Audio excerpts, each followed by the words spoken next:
Olá, vamos para o capítulo 5.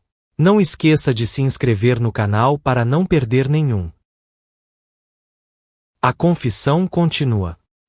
Se esta sua confissão parasse exatamente aqui, todas as suas afirmações seriam perfeitas, mas, felizmente para milhões de suas vítimas que ganharão a liberdade devido à sua confissão, esta entrevista continuará até que você tenha me fornecido a arma que eventualmente ajudará milhões de pessoas a combaterem a sua dominação por meio dos seus medos e superstições. Lembre-se, Sua Majestade, a sua confissão recém começou. Depois que eu arrancar de você uma descrição completa de todos os métodos pelos quais você controla as pessoas, eu o forçarei também a dar a fórmula pela qual o seu controle poderá ser quebrado por vontade própria. É verdade que não estarei aqui tempo suficiente para derrotá-lo, mas as palavras publicadas que deixarei serão imortais porque elas contêm a verdade. Você não teme a oposição de nenhum indivíduo, pois sabe que será por um breve período de tempo, mas teme a verdade. Você tem medo da verdade e nada mais, pois a verdade lentamente, mas de forma definitiva, vai dar aos seres humanos a liberdade de todos os tipos de medo. Sem a arma do medo você seria inofensivo e completamente incapaz de controlar qualquer ser humano. Isso é verdadeiro ou falso? Não tenho alternativa senão admitir que o que você disse é verdade. Agora que nos entendemos, vamos em frente com a sua confissão. Mas, antes de nós continuarmos, aproveitarei o tempo para tirar uma dúvida muito pessoal minha.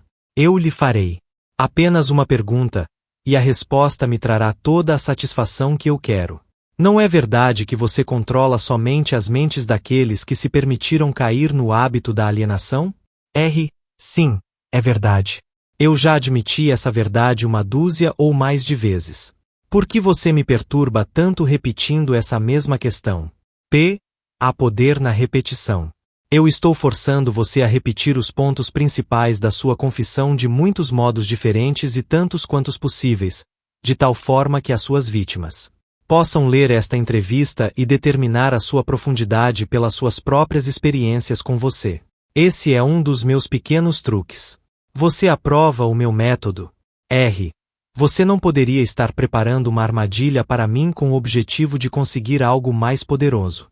Ou poderia? Estou fazendo as perguntas e você está respondendo. Vá em frente agora e confesse porque você não tem poderes suficientes para me parar de fazê-lo confessar. Quero a sua confissão para ajudar e confortar todas as suas vítimas, as quais intenciono libertar do seu controle no exato momento em que elas lerem a sua confissão. Estou sem poderes para influenciar ou controlar você, simplesmente porque você encontrou o principal segredo para o meu reino. Você sabe que existo somente nas mentes das pessoas que têm medos. Você sabe que controlo somente os alienados, que se negam a usar as suas próprias mentes. Você sabe que o meu inferno é aqui mesmo na Terra, e não no mundo que vem após a morte. E você também sabe que os alienados fornecem todo o fogo que eu uso no meu inferno. Você sabe que sou um princípio ou forma de energia que expressa o lado negativo da matéria ou da energia, e que não sou uma pessoa com um garfo e um rabo pontudo. Você tornou-se o meu mestre porque superou todos os seus medos. Por último, você sabe que pode liberar todas as vítimas humanas que contatar, e esse conhecimento definido é que fará o maior estrago na minha estratégia de dominação. Não consigo controlá-lo porque você descobriu a sua própria mente e assumiu o controle dela. Até aí, senhor humano, esta confissão deverá alimentar a sua vaidade, até um ponto crítico. Este último dardo foi desnecessário. O tipo de conhecimento que utilizei para superar você não se autocontamina com a indulgência vulgar da vaidade. A verdade, sim, esta é a única coisa no mundo que consegue manter-se acima de qualquer coisa. Agora vamos continuar com a sua confissão. O que há de errado com o princípio da bajulação? Você o usa ou não? Se eu uso? Obviamente. A bajulação é uma das minhas armas mais úteis. Com esse instrumento mortal eu fisgo os peixes grandes e os pequenos. A sua admissão me interessa. Vá em frente agora e me conte como você faz uso da bajulação. Eu faço uso dela de tantas formas que é difícil saber por onde começar. Estou avisando, antes de eu responder em detalhes, que, se você publicar as minhas respostas, você trará para si mesmo uma avalanche de ridicularidades na sua própria cabeça. P. Eu assumirei a responsabilidade. Prósiga. R. Bem, devo admitir aqui que você encontrou o maior segredo de como converto as pessoas para o hábito da alienação. P. Essa é uma admissão considerável. Vá em frente com a sua confissão e não desvie do assunto da bajulação. Sem mais conversas colaterais e sem mais enrolações neste momento, me conte tudo sobre como você usa a bajulação para ganhar o controle sobre as pessoas. R. A bajulação é uma isca de valor incomparável a todos aqueles que desejam ganhar o controle sobre as outras pessoas. Ela carrega em si qualidades atrativas para outras pessoas porque opera por meio de duas das mais comuns das fraquezas humanas: a vaidade e o egocentrismo. Há certa quantia de vaidade e egocentrismo em todas as pessoas. Em algumas pessoas, essas qualidades são tão salientes que elas literalmente servem como uma corda pela qual alguém pode amarrar-se. A melhor de todas as cordas é a bajulação. A bajulação é a isca-chave pela qual homens seduzem mulheres. Algumas vezes, na verdade, frequentemente, mulheres usam a mesma isca para ganhar o controle dos homens, especialmente os homens que não são dominados pelo apelo sexual. Ensino o seu uso tanto para os homens quanto para as mulheres. A bajulação é também a principal isca com que os meus agentes ganham a confiança das pessoas de quem eles procuram as informações necessárias para prosseguir na sua missão. Onde quer que alguém pare para alimentar a sua vaidade pela bajulação, lá estou eu colocando o primeiro tijolo para construir mais um alienado. Não alienados não são facilmente alvos da bajulação. Inspiro pessoas a usarem a bajulação em todas as relações humanas onde seu uso é possível, porque todos aqueles que são influenciados pela bajulação tornam-se vítimas fáceis do hábito da alienação. P. Você consegue controlar qualquer um que seja suscetível à bajulação? R. Muito facilmente. Como eu já disse, a bajulação é de grande importância em tornar as pessoas presas fáceis ao hábito da alienação. P. Com que idade as pessoas são mais suscetíveis à bajulação? R. Idade não tem nada a ver com a susceptibilidade à bajulação. As pessoas respondem a ela de uma forma ou outra a partir do momento em que elas se tornam conscientes de sua própria existência até a sua morte. P. Por meio de que forma as mulheres podem ser facilmente bajuladas? R. Por meio da sua vaidade. Diga a uma mulher que ela está bonita ou que ela se arruma fantasticamente bem. P. Qual a forma mais efetiva de fisgar os homens? R. Egocentrismo, com I maiúsculo. Diga a um homem que ele tem um corpo forte como Hércules ou que ele é um grande homem de negócios e ele perderá totalmente a faculdade da razão e ficará dominado por um sentimento egocêntrico. Depois disso, você sabe o que acontece. P. Todos os homens são assim? R. Não. 2. A cada 100 homens, tem o seu ego tão sob controle, que mesmo um bajulador profissional não conseguiria perfurar a sua pele mesmo com uma faca de açougueiro. P. Como uma mulher esperta consegue aplicar a arte da bajulação no momento de atrair os homens? R. Pelo amor de Deus, homem. Tenho que desenhar o método dela para você? Você não tem imaginação? P. Assim, tenho imaginação suficiente, Sua Majestade, mas estou pensando naqueles pobres homens do mundo que precisam entender a técnica exata com que eles podem ser bajulados para caírem no hábito da alienação. Vá em frente e conte-nos como uma mulher pode fisgar homens ricos e espertos. R. Este é um truque diabólico das mulheres, mas, considerando que você está pedindo a informação, neste momento não tenho escolha senão revelá-lo. As mulheres influenciam os homens por meio de uma técnica que consiste basicamente em: primeiro, na habilidade de forjar um tom de voz suave e quase infantil. Segundo, na habilidade de fechar seus olhos em uma posição semicerrada, hipnotizando os homens. P. Isso é tudo o que há no mundo da bajulação? R. Não, essa é apenas a técnica. Aí vem a razão pela qual uma mulher usa essa técnica como uma isca. O tipo de mulher que você talvez tenha em mente nunca se vende a um homem e muito menos lhe dá algo em troca. Em vez disso, ela vende a ele o seu próprio egocentrismo.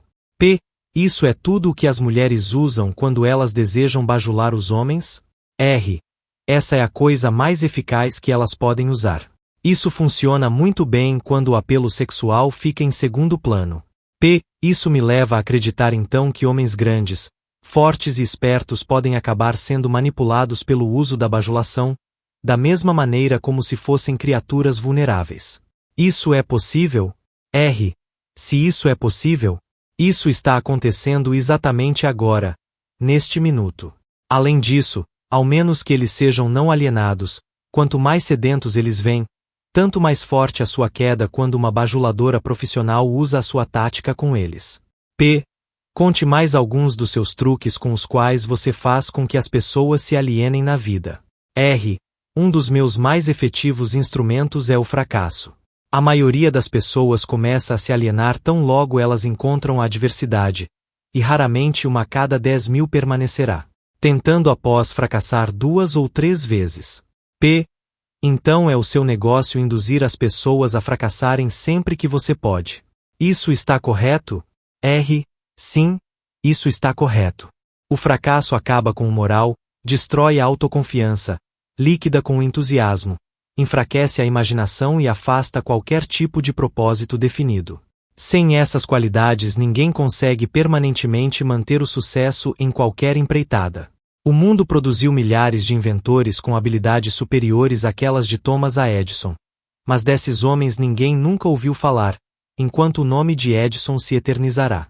Isso porque Edison converteu o fracasso em um trampolim para alcançar grandes resultados, enquanto os outros utilizaram o fracasso como um álibi para não produzir resultados. A capacidade para superar o fracasso sem desencorajar-se. Por acaso é um dos grandes ativos de Henry Ford? Sim, e essa mesma qualidade é o verdadeiro ativo de todos os homens que alcançam sucessos fabulosos em quaisquer aspectos de suas vidas. Essa afirmação é muito generalista, Sua Majestade. Você não desejaria modificá-la ou reduzi-la um pouco para ter mais precisão? Nenhuma modificação é necessária, porque essa afirmação não é tão vasta. Pesquise com precisão as vidas de homens e mulheres que alcançam sucessos duradouros e você achará, sem exceção, que o sucesso deles ocorreu na exata proporção da extensão do fracasso que eles conseguiram superar. A vida de cada pessoa bem-sucedida clama por uma das maiores verdades que a maior parte dos filósofos já sabia. Cada fracasso traz junto de si a semente de um sucesso equivalente. Mas a semente não germinará e crescerá sob a influência de um alienado. Ela se abre para a vida somente quando está nas mãos de alguém que reconhece que a maior parte dos fracassos são somente derrotas temporárias, e que nunca, sob nenhuma hipótese, aceita a derrota como uma desculpa para alienar-se. Se estou entendendo corretamente, você está afirmando que existe virtude no fracasso. Isso não me parece razoável. Por que você tenta induzir as pessoas a fracassarem, se há virtude no fracasso? Não há inconsistência nas minhas afirmações. O que parece ser inconsistência na verdade é a sua falta de entendimento. O fracasso é uma virtude somente quando ele não leva uma pessoa a desistir de tentar e começar a alienar-se. Induzo tantas pessoas quantas eu posso a fracassarem e tantas vezes quantas posso pela simples razão de que, raramente, um em cada 10.000 permanecerá, tentando após cair 2 ou 3 vezes. Não estou preocupado com os poucos que convertem os fracassos em alavancas para o sucesso porque, de qualquer forma, eles pertencem à minha oposição. Eles são não alienados, e por isso estão fora do meu alcance. A sua explicação clareia o assunto. Agora vá em frente e me conte alguns de seus outros truques por meio dos quais você induz as pessoas a se alienarem. Outro dos meus mais efetivos truques é conhecido para você como propaganda. Esse é o instrumento de maior valor para mim ao fazer com que pessoas matem umas às outras sob o disfarce da guerra. A esperteza desse truque consiste basicamente pela sutileza com a qual eu o uso. Misturo propaganda com notícias do mundo. Ensino isso em escolas públicas ou privadas. Vejo que a propaganda sempre acha o seu caminho no púlpito. Coloco cor nos filmes animados com ela. Faço com que ela entre em cada casa onde tenha um rádio ligado. Faço com que ela esteja nos quadros negros, jornais e programas de rádio. Eu a espalho em todos os lugares onde as pessoas trabalham e fazem negócios. Uso a propaganda para encher as salas dos tribunais das varas de família, principalmente quando se trata de divórcio. Também faço com que a propaganda sirva para destruir os negócios e a indústria. Na verdade, a propaganda é o meu principal instrumento para iniciar as corridas aos bancos. Meus propagandistas cobrem o mundo de forma tão eficaz e tão completa que consigo iniciar epidemias de doenças, incitar os líderes para a guerra ou fazer com que os negócios entrem em pânico sem ninguém saber por que nem onde começou. Se você consegue fazer tudo o que você diz conseguir fazer com a propaganda, não é difícil de imaginar por que temos tantas guerras e crises econômicas. Dê-me uma descrição simples do que você quer dizer com o termo propaganda. Apenas diga o que é e como ela trabalha. Desejo saber particularmente como você faz com que as pessoas se alienem por meio do uso desse instrumento diabólico. Propaganda é qualquer instrumento, plano ou método pelo qual as pessoas podem ser influenciadas sem saber que estão sendo influenciadas, ou até mesmo a fonte dessa influência. Propaganda é usada nos negócios com o principal objetivo de desencorajar a concorrência. Empregadores a usam para ganhar vantagem sobre seus empregados. Os empregados retalham usando a propaganda para ganhar vantagem sobre os seus empregadores. Na verdade, ela é usada tão universalmente e por meio de uma técnica tão bonita e delicada que mesmo quando é detectada ela parece inofensiva. Eu suponho que alguns de seus garotos neste exato momento estão engajados em preparar as mentes dos americanos para se alienarem para aceitar alguma forma de ditadura. Conte-me como eles trabalham. Sim. Milhões de meus garotos estão preparando os americanos para se tornarem hitlerizados. Meus melhores garotos estão trabalhando por meio da política e da organização dos trabalhadores. Nós temos a intenção de assumir o país por meio de eleições, em vez de armas. Os americanos são tão sensíveis que eles jamais aceitariam o choque de ver a sua forma de governo modificada com a ajuda de armas ou tanques de guerra. Então, os nossos garotos da propaganda estão servindo a eles uma dieta que eles engolirão, preparando uma luta entre empregadores e empregados e fazendo com que o governo se volte contra a indústria e o comércio. Quando a propaganda tiver feito o seu trabalho por completo, um dos meus garotos servirá como um ditador, e os 9 velhos da sua Suprema Corte, com suas tolas noções da Constituição, partirão. Todos terão um emprego ou serão alimentados a partir dos cofres do governo. Quando as barrigas dos homens estão cheias, eles alienam-se livremente com aqueles que lhes dão o que comer. Homens famintos saem do controle. Me pergunto quem inventou o sábio truque que você chama de propaganda.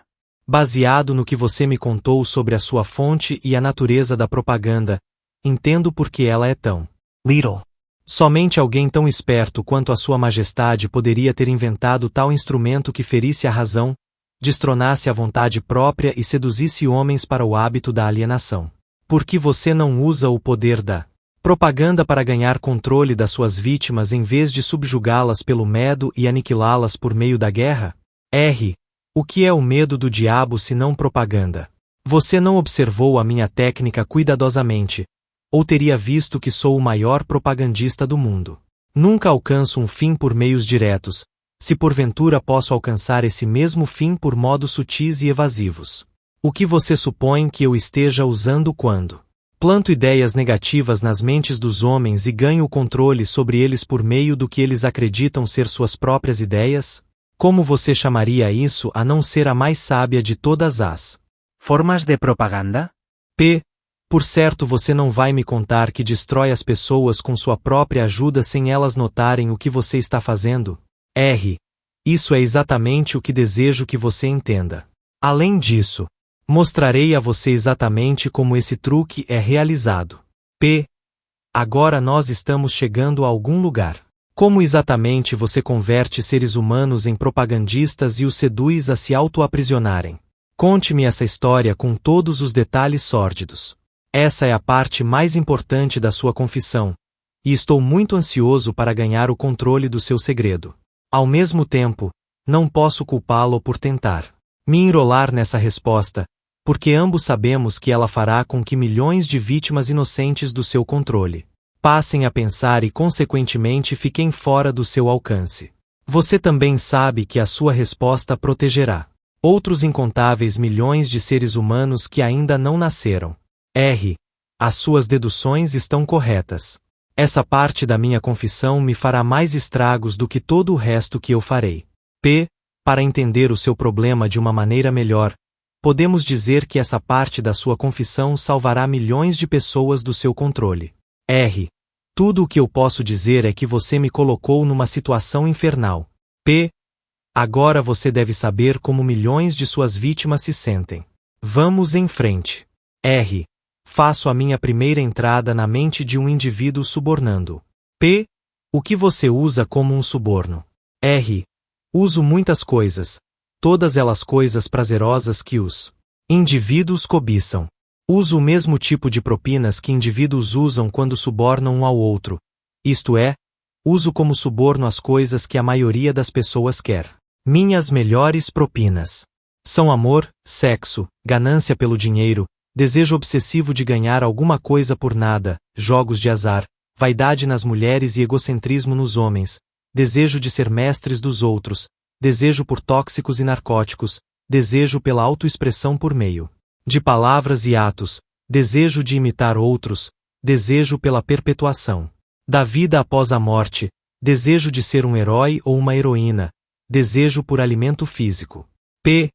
Essa é uma lista muito interessante de subornos, Sua Majestade. Você usa outros? Sim, muitos outros, mas esses são meus favoritos. Por meio da combinação de alguns deles consigo entrar na mente de qualquer ser humano, independentemente da idade, e consigo permanecer em possessão da sua mente até a sua morte. Isso significa que esses subornos são as chaves pelas quais você consegue silenciosamente destrancar a porta de entrada de qualquer mente que você escolher? É exatamente isso que eu quero dizer. E é exatamente isso que eu posso fazer. O que acontece quando você entra na mente de uma pessoa que ainda não está no hábito da alienação, mas pertence à classe dos 98% dos seres humanos que são alienados em potencial? Trabalho imediatamente para ocupar o máximo que eu conseguir da mente dessa pessoa. Se a maior fraqueza desse indivíduo é o desejo por dinheiro, começo a jogar moedas na frente dele, claro, falando em sentido figurado. Intensifico o seu desejo e o induzo a perseguir o dinheiro com todas as suas forças. Então, quando ele chega perto do momento de abocanhar o dinheiro, eu simplesmente tiro-o da sua frente. Esse é um velho truque meu. Depois de esse truque ter sido repetido algumas vezes, o pobre infeliz desiste e se entrega. Aí então eu tomo conta de um pouco mais de espaço da sua mente e acabo por preenchê-lo com o medo Da pobreza. Esse é um dos melhores preenchedores de mente que eu tenho. Sim, admito que o seu método é muito inteligente, mas o que acontece se a vítima por acaso enganar você e conseguir pôr as suas mãos em um monte de dinheiro? Você não consegue preencher a sua mente com o medo da pobreza. Consegue? Não consigo. Ocupo o espaço preenchendo a sua mente com alguma coisa que sirva ao meu objetivo da mesma maneira. Se a minha vítima conseguir alcançar e for bem-sucedida no seu desejo por dinheiro, muito dinheiro, começo a induzi-la com todas as coisas que ela pode comprar com o dinheiro. Por exemplo, faço com que ela consuma alimentos altamente calóricos. Isso reduz a sua capacidade de pensamento, coloca o seu coração em risco e começa um caminho para a alienação. Aí então, além disso, faço com que ela tenha indisposições estomacais e intestinais devido à grande quantidade de comida que ela está ingerindo. E isso também diminui a sua capacidade de pensamento, sem falar na pouca disposição para a vida. Mas e se a vítima não é um glutão? A quais outros vícios você pode induzi-la para levá-la ao hábito da alienação? R. Se a vítima é um homem, posso geralmente fisgá-lo por meio do apetite por sexo. Autoindulgência em sexo faz mais homens caírem no hábito da alienação e fracassarem do que todas as outras. Causas combinadas. P. Quer dizer então que comida e sexo são duas de suas iscas mais certeiras? Isso está correto? R. Sim, com esses dois atrativos posso tomar conta da maioria das minhas vítimas. Junto com essas está o desejo por dinheiro. P. Eu estou começando a pensar que a riqueza é mais perigosa do que a pobreza, se é que se pode acreditar na sua história. R. Bem, isso tudo depende de quem tem a riqueza e como ela foi adquirida. P. O que tem a ver a maneira como o dinheiro foi adquirido com o fato de ele ser uma bênção ou uma maldição? R. Tudo. Se você não acredita em mim, dê uma olhada naqueles que adquirem grandes quantias de dinheiro de forma abrupta, sem tempo suficiente para ganhar sabedoria de como lidar com ele. Tendo feito isso, observe atentamente como eles usam o dinheiro. Por que você supõe que os filhos dos homens ricos raramente conseguem grandes realizações tal como seus pais? Eu lhe contarei por quê. É porque eles foram privados da autodisciplina que vem do fato de ter que se trabalhar pelo dinheiro. Dê também uma olhada no histórico de artistas do cinema ou atletas que num piscar de olhos acham-se rodeados de fortunas e de uma hora para outra são venerados como heróis pelo público. Observe o quão rapidamente eu consigo penetrar as suas mentes principalmente por meio do sexo, dos jogos de azar, da comida e do álcool. Com esses vícios eu consigo pegar e controlar mesmo as maiores e melhores pessoas, tão logo elas colocam as mãos em grandes quantias de dinheiro. P. E o que você tem a dizer sobre aqueles que adquirem o dinheiro lenta e paulatinamente, prestando alguma forma de serviço útil? Eles também são facilmente pegos? R. Eu também consigo pegá-los, mas geralmente tenho que mudar a isca. Alguns deles querem uma coisa e outros querem outras coisas. Meu objetivo é mais bem alcançado onde consigo fazê-los querer algo que eles desejam muito, mas embrulho esse pacote como se fosse algo que eles não quisessem. O que eu dou a eles é algo definitivo que os faz alienados. Você entende como eu trabalho? P. O seu trabalho é muito inteligente. Você atrai as pessoas por meio dos seus desejos naturais e aí então coloca o seu veneno mortal bem no âmago desses desejos, sempre que você pode. R. Agora você está começando a entender. Como você pode ver, de forma figurada, pode-se dizer que eu coloco o início e o fim contra o meio. P. De tudo o que você diz, pude entender que você não consegue induzir um não alienado a ajudá-lo a ganhar o controle da sua mente com esses seus tipos de subornos. Isso está correto? R. Isso é exatamente correto. Posso e também me interesso em dar propinas a todos os não alienados, porque uso como suborno as coisas que todas as pessoas naturalmente desejam. A diferença é que o não alienado assemelha-se a um peixe que rouba a isca do anzol, mas recusa-se a ser fisgado. O não alienado tira da vida o que quer que ele queira, mas ele o faz nos seus próprios termos. O alienado tira o que quer que ele consiga da vida, mas tudo o que ele tira ele consegue nos meus termos. Por analogia, pode-se dizer, de outra forma, que o não alienado pega dinheiro emprestado de um banco legítimo, se ele realmente quer, e paga uma taxa de juros decente. O alienado dirige-se a um agiota, empenha o seu relógio e paga uma taxa de juros suicida pelo seu empréstimo. P. Então eu concluo, por todas as suas afirmações, que no final das contas as suas mãos estão de alguma forma ligadas em todas as misérias e problemas das pessoas, mesmo que a sua presença não seja visível. R. Todos os meus trabalhadores que trabalham contra a vontade são na verdade os meus melhores operários. Como você pode ver, os meus trabalhadores que não são conscientes do trabalho que fazem são todos aqueles que eu não consigo controlar com alguma combinação de propinas, pessoas que tenho que controlar pelo medo ou alguma forma de tragédia. Elas não desejam servir a mim, mas não conseguem evitar, porque elas estão eternamente ligadas a mim pelo hábito da alienação. P. Agora estou começando a entender melhor a sua técnica. Você suborna suas vítimas por meio dos seus desejos naturais e as leva a se alienarem se elas responderem aos seus atrativos. Se elas se recusarem a responder, Você planta a semente do medo nas suas mentes ou prepara armadilhas para elas com algum tipo de infortúnio, atando-as enquanto elas estão no auge da depressão. Esse é o seu método? R. É exatamente assim que eu trabalho. Muito esperto. Você não. SHA? P. Quem você prefere que sirva como seu propagandista? Os jovens ou os velhos? R. Os jovens, é claro. Porque eles podem ser influenciados pela grande maioria dos meus atrativos muito mais facilmente que as pessoas com mais idade, que já têm um julgamento mais maduro. Além disso, eles vão permanecer mais tempo a meu serviço no planeta. P.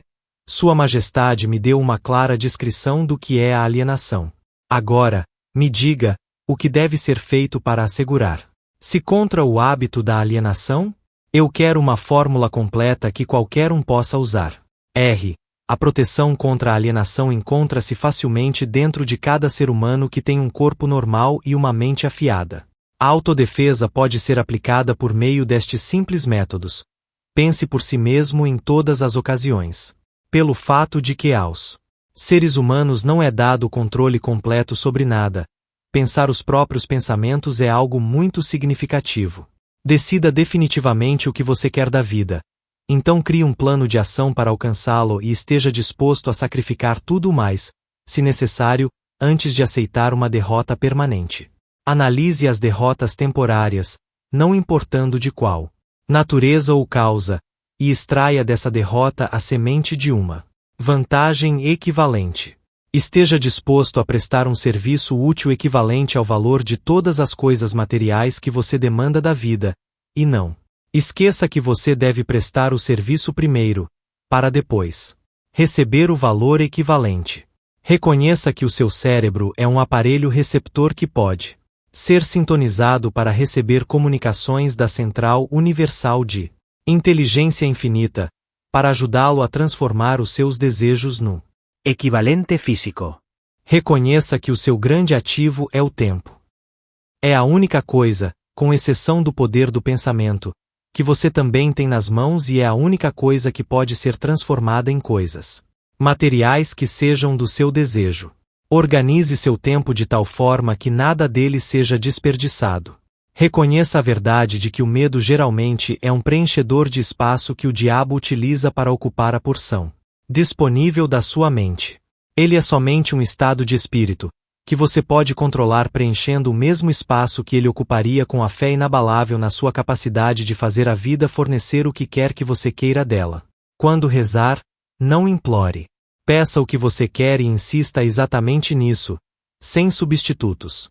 Reconheça que a vida é um mestre cruel que, ou você o controla, ou ele controla você. Não há meio termo. Nunca aceite da vida qualquer coisa que você não queira. Se aquilo que você não quer temporariamente vem à força para você, você pode recusar-se a aceitá-lo na sua mente. E isso abrirá espaço para você trazer as coisas que você realmente quer. Por último, lembre-se de que seus pensamentos dominantes atraem, por meio de uma lei definitiva da natureza, pela rota mais conveniente e curta, a sua contrapartida física. Seja extremamente cuidadoso com o foco dos seus pensamentos. P. Essa lista me parece muito impositiva. Dê-me uma simples forma combinando todos os 10 pontos que você mencionou. Se você tivesse que combinar todos os 10 pontos em somente 1, qual deles seria? R. Seja definido em tudo que você fizer e nunca deixe pensamentos não acabados na mente. Forme o hábito de alcançar decisões definidas em todos os assuntos e áreas de sua vida. P. Pode o hábito da alienação ser quebrado? Ou ele se torna permanente uma vez tendo sido formado? R. O hábito pode ser quebrado se a vítima tiver força de vontade suficiente, considerando-se que leva tempo para conseguir. Existe um ponto de ruptura em que o hábito nunca mais pode ser quebrado. Além desse ponto, a vítima torna-se minha. Ela se parece com uma mosca que foi pega numa teia de aranha. Ela pode lutar, mas não consegue desvencilhar-se. Cada movimento que ela faz a torna mais enredada. A teia na qual enredo as minhas vítimas permanentemente, na verdade, é uma lei da natureza que ainda não foi nem entendida, nem estudada pelos homens de ciência. Vá para o próximo vídeo para capítulo 6.